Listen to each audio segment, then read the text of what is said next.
Кем напечатана первая православная книга? Где добываются знания? Как провести прощенное воскресенье и подготовиться к Великому посту? Об этом и не только вы узнаете в программе «Дорога к храму».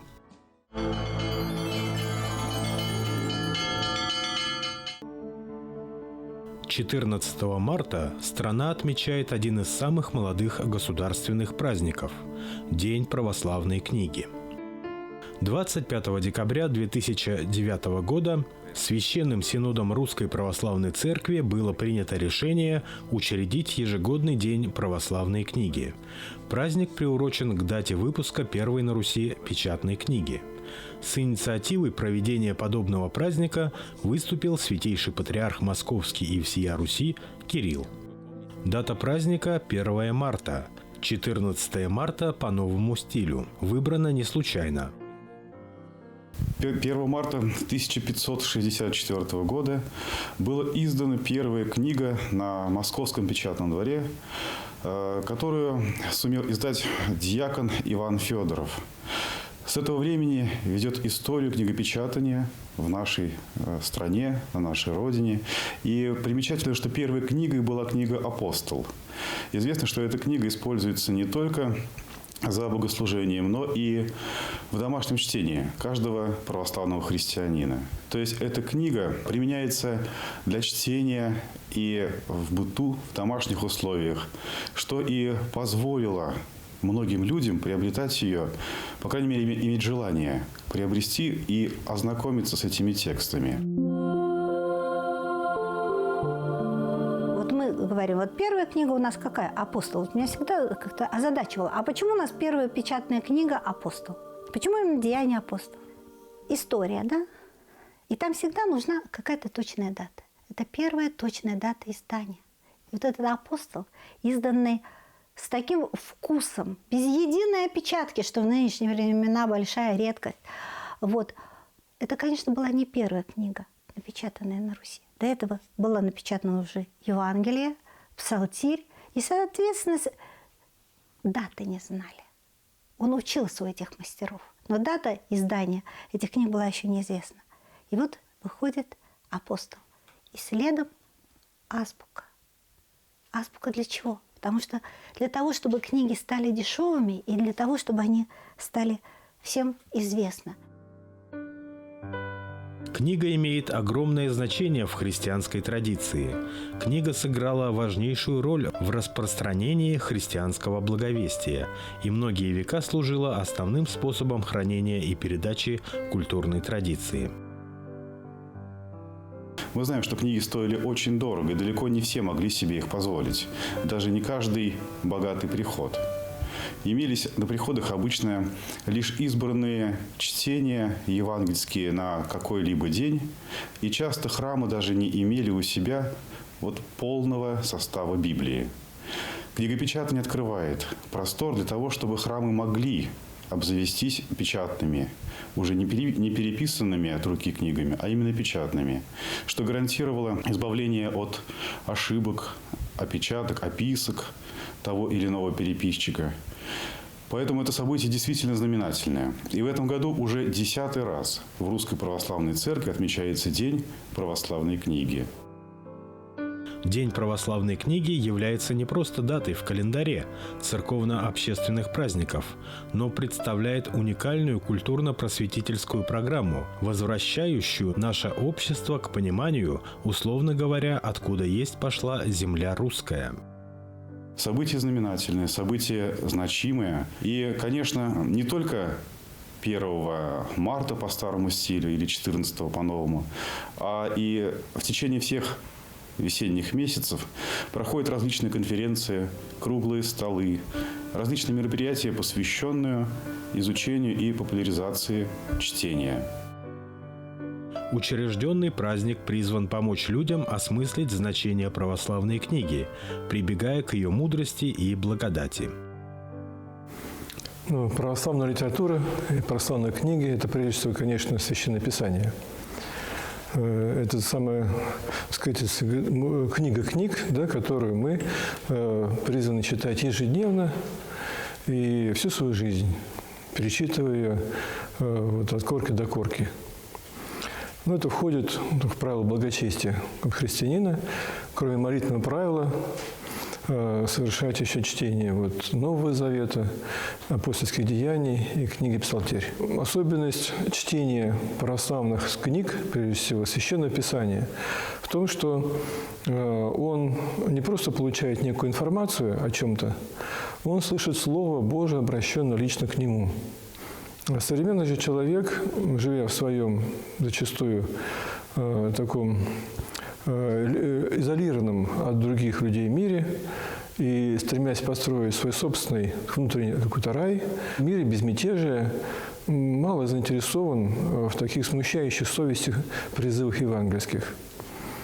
Может быть, в этом причина того, что не всегда даже люди верующие, считающие себя даже церковными людьми, ежедневно читают Священное Писание, Новый Завет, и, другие упомянутые книги Священного Писания.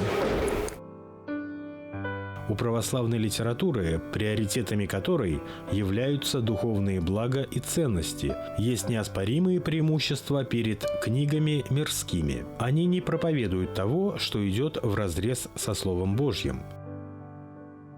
Как жить по Евангелию? Как жить по Слову Христа? В этом мы находим ответ в таких книгах, как «Лестница» Иоанна Лестничника, «Душеполезное поучение о Дорофее», «Невидимая брань Никодима Святогорца» и других, и современных подвижников тоже. Это уже бесценный опыт того, как нам жить по Евангелию. Хотя, конечно, каждый из нас должен, в конце концов, свою, историю создать, написать свою книгу, личную жизнь, как он жил по Евангелию, и свою жизнь, как историю такую, как некую книгу личную, принести к Богу на частный суд, чтобы там Господь уже поставил бы свою рецензию на эту книгу.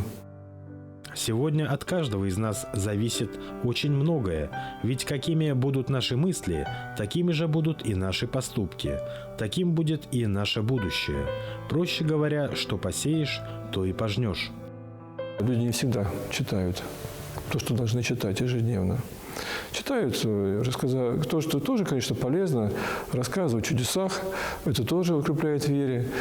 Какие-то рассуждения, не всегда, может быть, литература, которая благословена священначалием, и то есть, комитетом издательским Русской Православной Церкви. Сейчас, слава Богу, существует такая комиссия, которая, уже рецензирует книги перед их изданием, выходом в свет. И кроме того, есть и такие книги, как современный такой бестселлер «Не святые», тогда еще архимандрита Тихона Шевкунова. Замечательный такой рассказ о жизни церкви. Эта книга больше обращена, и к самим людям церковным, и она миссионерского такого плана. Поэтому, если мы желаем быть верующими людьми, мы, конечно, неизбежно возьмем в руки самую главную книгу книг, Библию, еще точнее, Новый Завет прежде всего, и будем его читать. Сегодня мало кто из нас вспомнит, в каких закромах пылится его читательский билет. Да и дорога в библиотеку как-то не совпадает с нашим ежедневным маршрутом. А ведь было время золотое, когда мы были библиофилами, с трепетом перелистывали страницы книг. Современная молодежь действительно очень часто бывает дезориентирована тем, что обращается чаще не к живой книге, а к фрагментарным статьям из интернета, часто вырванным из контекста, из-за чего и не получает системного представления о каких-то важных и серьезных вещах. Проблема, наверное, глубока. Дело в том, что для молодого поколения всегда встает вопрос выбора авторитетов. Статьи из интернета как раз лишают молодого человека, ищущего этой возможности. Книги позволяют обратиться к тем авторам, кто зарекомендовал себя и в традиции православной церкви, и в традициях общественной морали. То есть тем авторам, кому действительно можно доверять. Те, кто развивает у человека вкус, которые помогают сориентироваться в жизни и выбрать подлинные ценности и стараться им следовать. Аромат переплета, шелест страниц, тактильные ощущения. Но главное – определенная сосредоточенность, серьезность, внимание. которые требуются при общении с книгой. Все это располагает человека к восприятию тех традиционных ценностей, которые проповедуются христианством. Сейчас, как молодежь сама говорит, мы все ушли в интернет. Да? Все ушли в интернет. Пенсионеров туда подтягивают. Да? Хорошо. Но книгу при этом выбрасывать ни в коем случае нельзя. Должны быть те источники информации, которые не меняются вне зависимости от того, прекратил существование этот сайт или не прекратил. Да? Есть у вас электричество в доме или другой носитель электроэнергии или нет. Должно быть то, что можно читать при свете солнца, луны, свечи, фонарик. Есть то, что должно быть стабильным, постоянным, обязательно. Лучшие из книг всегда должны сохраняться. Значение книги в жизни каждого человека невозможно переоценить. Известно, что книга как источник и кладезь знаний может серьезно влиять на мировоззрение человека, вызывать сильные эмоции, порождать глубокие чувства и серьезные размышления. И если учесть, что содержание книги влияет не только на его разум, но и на душу, то значение православной книги как духовной и светлой литературы в современном мире играет особую роль. Иногда, когда смотришь на те книги, которые тебе приносят и говорят, ну возьмите, выбрасывать что-то жалко стало, вдруг пригодится, да? И вспоминаешь, а сколько вот таких прекрасных книг нами было уже утрачено. Вот совсем мне недавно отдали этот каноник. И если мы даже смотрим на сами страницы, мы понимаем, что эта бумага, это 18 век. Чем подтверждено? И вот тут в конце указано, да, сей каноник печатан, с перевода книги Псалтирь, исследованный печатный, и указана дата 1787 год. У кого-то рука не поднялась выбросить, и принесли. И вот здесь мы видим, что, очевидно, не только были утрачены первые странички, но и последние. И кто-то потом подшили сюда, и это было тоже очевидно еще в XVIII веке, рукописный текст. Часто бывает так, что думают, ну сколько можно? Вот, например, старенькое издание Евангелия. Оно уже и старенькое, и драненькое, и зачем его сохранять? Но бывает, что и эта книга, и часто даже говорят и в храмах, что, наверное, надо в топку. Да? Столько уже издано, в хорошем состоянии, вот, без пятен книг. Недавно меня по интернету нашли родственники священника Андрея Дюпина, который был расстрелян в 1937 году.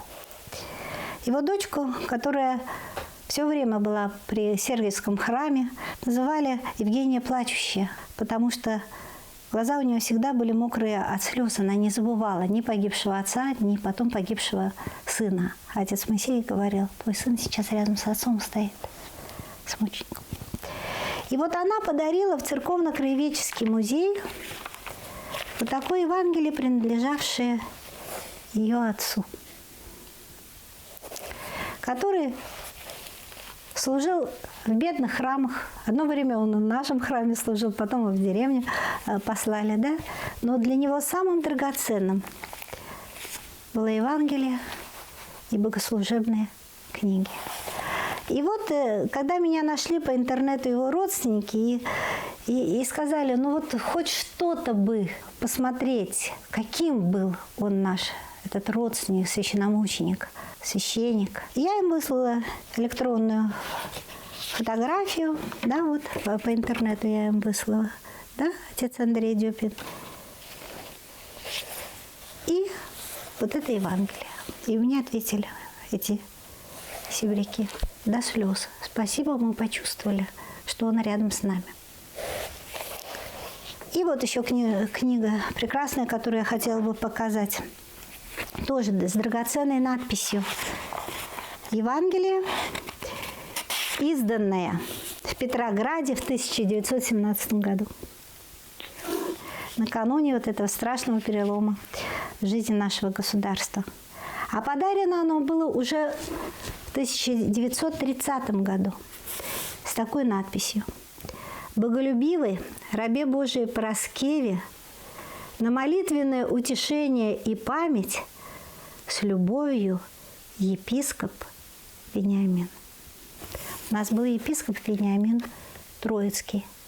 Человек, который был образом благочестия по жизни. И вот в 30-м году, когда было понятно уже, что арест неминуем, и, конечно, он не уцелеет, что он отдаст жизнь за Христа, во утешение своему духовному чаду, Параскеве, на молитвенную память и утешение он оставляет Евангелие. И поэтому, когда видишь такие надписи, встречаешь в книгах, когда видишь, когда ведущие издательства страны, например, вот издание Оптиной «Пустыни», да, среди отечественных подвижников благочестия перечисляет и тех, кто были, служили, подвязались в Уфимской епархии, становится как-то горячо на сердце. Ну, понятно, что святитель киевский, да, вот, митрополит Филарет амфитеатров у нас начинал служить, здесь о нем есть, это понятно. А блаженная Улитушка, которая подвязалась у нас в Уфе Благовещенском монастыре, нищая. И она стоит перед Богом, с Ним в одном ряду, и на одних и тех же страницах вот этого многотомного издания отечественные подвижники благочестия. И поэтому в эти дни православной литературы можно говорить очень-очень о многом. Да и не только в эту декаду, а в любой день года. С нами говорят подвижники благочестия, которых мы упоминаем в церкви, или которых поминают наши еще не все ушедшие бабушки в огромных толстых помяниках. Мы все единая церковь. Значение книги заключается в том, что мудрость прошлого, накопленный веками опыт человеческий посредством книги передается каждому последующему поколению людей. Книга является собой универсальный способ разговора людей сквозь время, с помощью которого последующие поколения получают назидательные уроки. Недаром русская пословица гласит: «Золото добывается из земли, а знание из книги».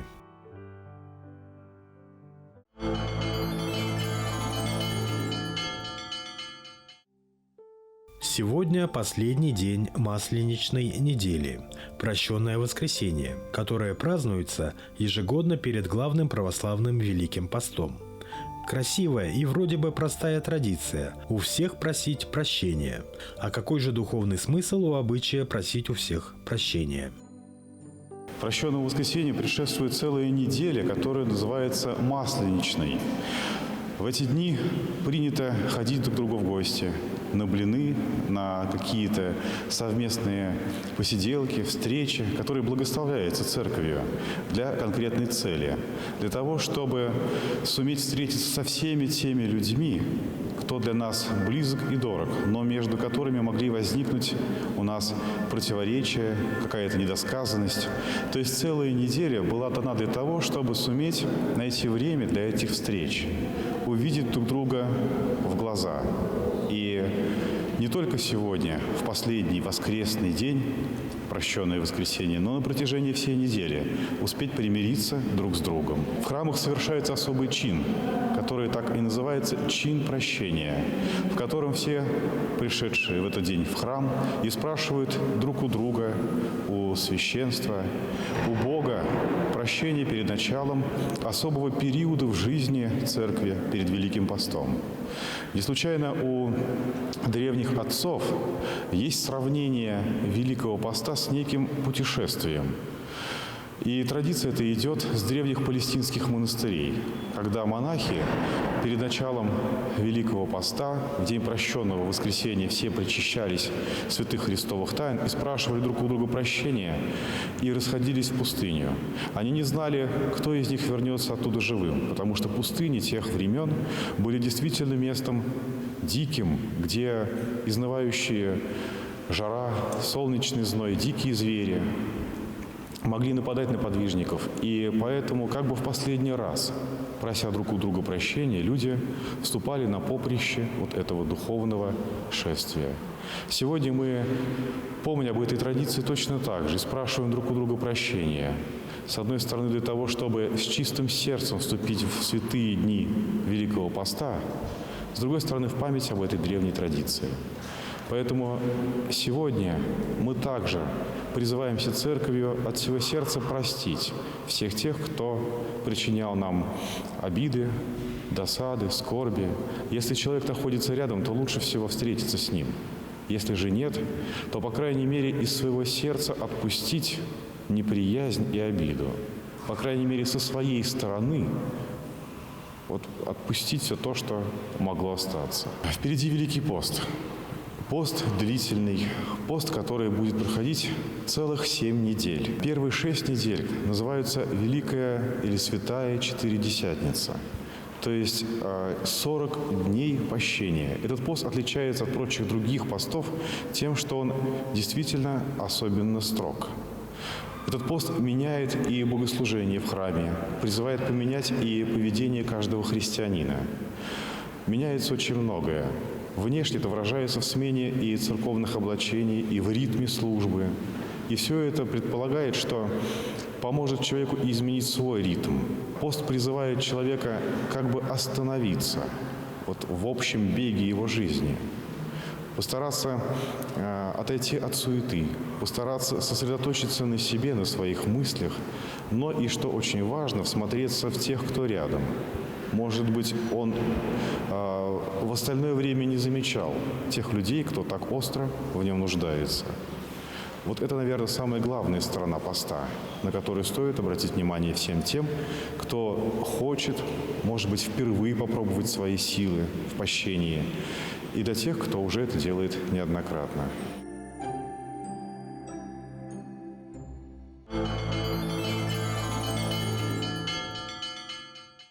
В конце февраля в столице Татарстана стартовал всероссийский хоккейный турнир «Кубок дружбы Дуслык» Раифа-2021, организованный Казанской епархией.